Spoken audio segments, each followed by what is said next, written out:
In this video, we are going to start the deep nerves of anterior abdominal wall. So let us see what are the deep nerves. Actually, the anterior abdominal wall is supplied by lower 6 thoracic nerves or like lower 5 intercostal nerves.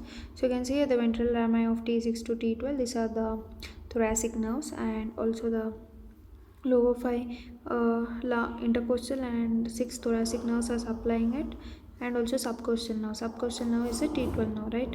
So, and also by first lumbar nerve through iliohypogastric and ilioinguinal nerve, you can see here these are L1. So T6 to T12 is the root value for this nerves, and also L1. So the lower 5 intercostal nerves leave the intercostal spaces between the slips of origin of transverse abdominis. So for this we'll see another diagram. So in this diagram we can understand that the lower 5 intercostal nerves leave the intercostal spaces between the slips of origin of transverse abdominis. So you can see this is the transverse abdominis, and here the anterior cutaneous nerves which are coming from the lower 5 intercostal nerves, right? So they are like passing between the slips of transverse abdominis and enter the abdominal wall either directly by passing behind costal cartilage of 7th, 8th, 9th, 10th rib, and they pass between internal oblique. You can see here they pass between internal oblique, this is internal oblique, and by transverse muscles. So these are transverse abdominis.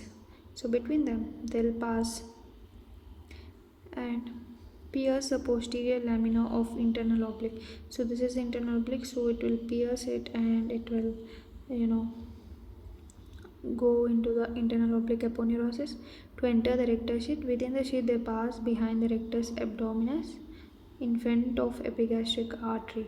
So you can see this is rectus abdominis, so just they are passing behind rectus abdominis and in front of epigastric artery here, okay, and pierce rectus muscles and the anterior wall of rectus sheath to emerge as anterior cutaneous nerve, like this. Okay, so here when they pierce the internal oblique they turn into lateral cutaneous nerve, right? So this intercostal nerves are divided into anterior cutaneous nerve and lateral cutaneous nerve, and they are supplying like more four large muscles of anterior abdominal wall. The subcostal nerve, that is the T12, right?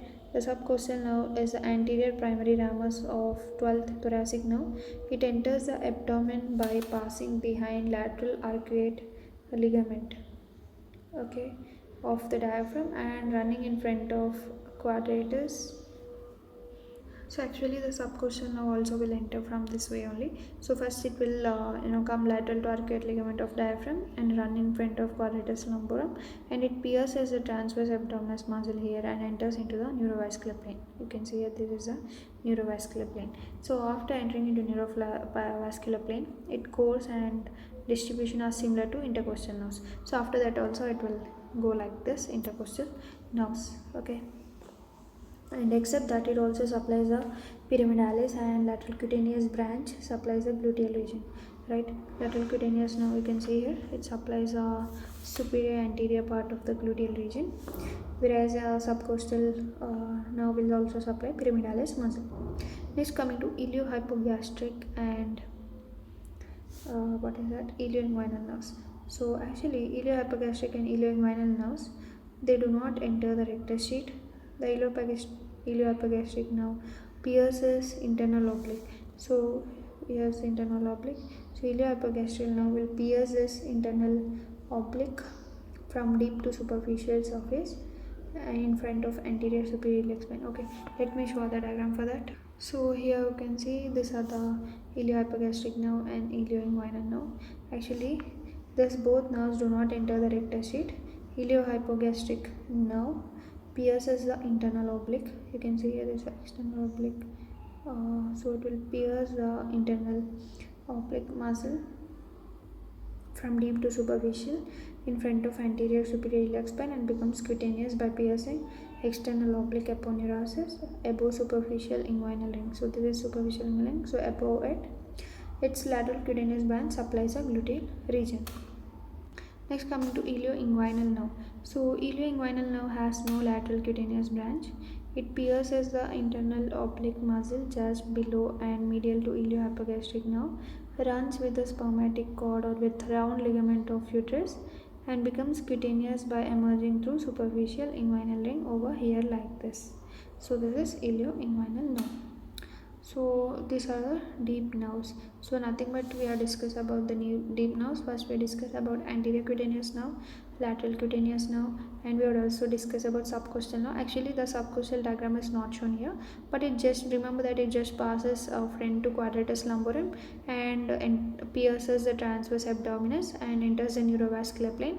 After that it follows the same route of anterior and lateral cutaneous nerve. That's it. So we discuss about anterior cutaneous nerve, lateral cutaneous nerve, subcostal nerve, and we also discuss about iliohypogastric nerve and ilioinguinal nerve. So these are the deep nerves of anterior abdominal wall. Next we'll start with deep arteries of anterior abdominal wall.